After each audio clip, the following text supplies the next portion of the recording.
क्या आपने कभी सोचा है कि सब कुछ कहाँ से शुरू हुआ? न सिर्फ जमीन बल्कि सितारे, कहकशान और पूरी कायनात। रात के अंधेरे में जब हम आसमान की तरफ देखते हैं और अनेक सितारों को चमकता हुआ देखते हैं, तो दिल में एक गहरा सवाल पैदा होता है, ये सब कहाँ से आया?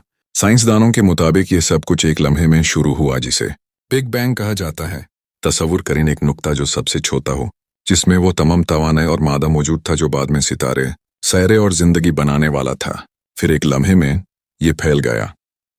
वक्त पैदा हुआ, खाला पैदा हुई और वो ज़र्रात पैदा हुए जो बाद में हर चीज़ की बुनियाद बने। शुरू के लम्हों में कायनात इंतहाई गर्म और घनी थी। हर चीज़ एनर्जी की शक्ल में थी। धीरे धीरे टेम्परेचर कम हुआ और एनर्जी मैटर में तब्दील होने लगी।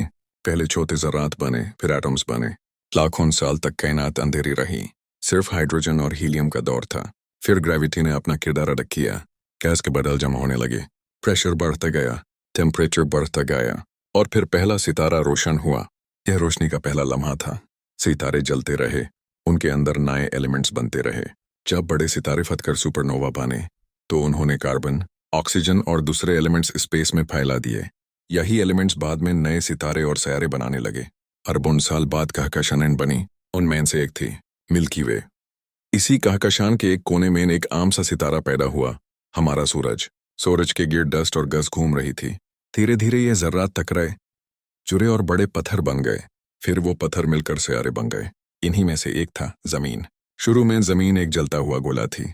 हर तरफ लावा था, मीटियोराइट्स टकरा रहे थे, आसमान गैसेस से भरा हुआ था। लेकिन वक्त के साथ सरफेस ठंडी हुई, भाप से बदल बने, बारिश हुई, समंदर बेन और फिर जिंदगी का आगाज हुआ। जिंदगी छोटी छोटी चीज़ों से शुरू हुई। एक खुलिए वाले जंदर समंदरों में तैरते थे। वो सिंपल थे, लेकिन उनके अंदर रेप्लिकेट करने की सलाहियत थी। लाखों सालों में छोटी छोटी तब्दीलियां आती गईं। कुछ जंदार बेहतर अडेप्ट कर गए और जिंदा रहे, कुछ खत्म हो गए। सिंगल सेल से मल्टी सेल ऑर्गेनिजम्स बेन। समंदर जिंदगी से भर गए, मछलियां पैदा हुई। फिर कुछ मखलूक पनी से बाहर आई, एम्फिबियंस बेन, रेप्टाइल्स बेन। डायनासोर्स ने जमीन पर हुकूमत की। फिर एक दिन सब कुछ बदल गया। एक एस्टेरॉयड गिरा, डायनासोर्स खत्म हो गए, लेकिन जिंदगी नहीं रुकी। अगर एएपी इस वीडियो का दूसरा पार्ट चाह रहे हो तो सब्सक्राइब, लाइक एंड शेयर जरूर करना।